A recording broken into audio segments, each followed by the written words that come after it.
सब्र का फल मीठा होता है, यह लाइन तो आपने अपने जीवन में कभी न कभी जरूर सुनी होगी। तो दोस्तों, आज मैं जो कहानी बताने जा रहा हूँ वह सब्र विषय पर है। दोस्तों, आपने महात्मा गौतम बुद्ध जी का तो नाम जरूरी सुना होगा।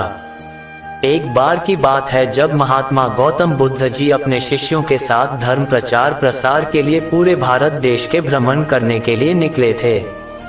उसी दौरान वह एक जंगल से गुजर रहे थे, तभी उन्हें बड़ी जोर की प्यास लगी। उन्होंने अपने एक शिष्य से कहा कि हे शिष्य, जाओ और मेरे लिए पानी का कोई व्यवस्था करो, पानी लेकर आओ कहीं से। उनका वह शिष्य तुरंत ही निकल पड़ा पानी की खोज में। पानी की तलाश में कुछ दूर निकल जाने पर उसे एक नदी दिखाई देती है, लेकिन उस शिष्य ने देखा कि नदी में बहुत से लोग नहा रहे थे। नदी में कुछ लोग पशुओं को धो रहे थे, नदी में कुछ औरतें कपड़े धो रही थी, कुछ लोग बर्तन धो रहे थे, वगैरह वगैरह। अर्थात वह नदी का पानी बहुत ही ज्यादा गंदा दिखाई दे रहा था। वह शिष्य समझ नहीं पा रहा था कि उस गंदे पानी को कैसे अपने गुरु के पास ले जाए, क्योंकि इस नदी का पानी तो बहुत ही ज्यादा गंदा है, वह पानी पीने के योग्य नहीं है। अर्थात वह शिष्य निराश होकर वापस अपने गुरु के पास चला आया। गौतम बुद्ध जी से उस गंदे पानी के बारे में बताया और उसने यह भी बताया कि यहाँ पर आसपास में और कोई भी ऐसा पानी नहीं है जो पीने के योग्य हो। फिर महात्मा गौतम बुद्ध ने अपने एक दूसरे शिष्य को आग्रह किया कि जाओ और कहीं से पानी खोज कर लेकर आओ। उनका दूसरा शिष्य निकल पड़ा पानी की खोज में। उसने भी आसपास पहुंच छानबीन करने के बाद यह निष्कर्ष पाया कि सचमुच में कहीं भी पानी पीने योग्य नजर नहीं आ रहा है। उनका यह दूसरा शिष्य उस नदी के पास जा खड़ा हुआ जहां पर उनका पहला शिष्य पानी के तलाश में आया हुआ था। उसने भी सचमुच में वही नज़ारा देखा जो उसके पहले साथी शिष्य ने देखा था कि पानी वहां का सचमुच में बहुत ज्यादा गंदा है।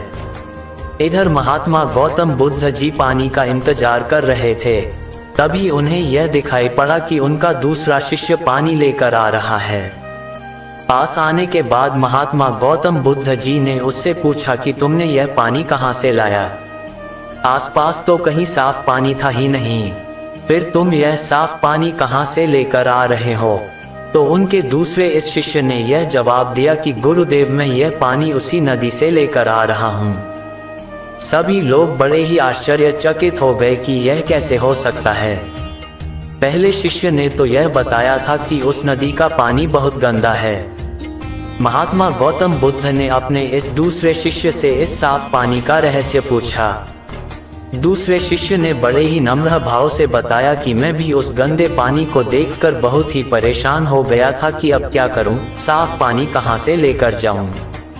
लेकिन तभी मेरे दिमाग में यह विचार आया कि क्यों न मैं इन सभी लोगों का यहाँ से जाने का इंतजार करूं। अर्थात जैसे ही वह लोग यहाँ से चले जाएंगे, नदी का पानी इस्तेमाल नहीं होगा तो धीरे धीरे शांत हो जाएगा और गंदे पानी के अंदर के सारे मिट्टी स्थिर होने के बाद नदी के जमीन के तल पर बैठ जाएगा और ऊपर का सारा पानी साफ हो जाएगा। और अंततः यही मैंने किया, उन लोगों का जाने का इंतजार किया और जैसे ही वह लोग चले गए, पानी धीरे धीरे स्थिर हो गया तथा उस पानी में घुले हुए सारे गंदगी नदी के तल में जाकर बैठ गए, जिससे ऊपर का पानी साफ दिखने लगा, यानी पानी साफ हो गया। और मैं वही साफ पानी लेकर आपके पास आया हूँ गुरुदेव। महात्मा गौतम बुद्ध जी अपने दूसरे शिष्य की इस बात को सुनकर बड़े प्रसन्न हुए और उस पानी को पीकर अपनी प्यास को बुझाया तथा साथ ही साथ बाकी के शिष्य को यह संदेश भी दिए कि सब्र का फल मीठा होता है। अर्थात इसी तरह से अगर हम कोई भी कार्य करते हैं तो उस कार्य में तरह तरह की समस्याएं आएंगी, तरह तरह की परेशानियां आएंगे, लेकिन हमें उन परेशानियों का सब्र के साथ सामना करना चाहिए। सब्र के साथ अगर हम परेशानियों और दुख का सामना करेंगे तो अंत में हम उस परेशानी और दुख से जरूर उभर जाएंगे। दोस्तों, ऐसे ही हमारे जीवन में हम जब कोई भी कार्य करते हैं तो बहुत सारी परेशानियां आती हैं, बहुत सारे दुख आते हैं, लेकिन दोस्तों उन परेशानियों का, उन दुखों का डटकर हमें सामना करना चाहिए। और सामना करते वक्त हमारे पास धैर्य की और सब्र की बहुत खास जरूरत पड़ेगी। तो दोस्तों, बिना डरे, बिना सहमे, सब्र करते हुए धैर्य के साथ परिश्रम करते रहें, अपना कर्म करते रहे तो एक न एक दिन आपको उसका अच्छा फल जरूर मिलेगा। तो यही है दोस्तों आज की कहानी।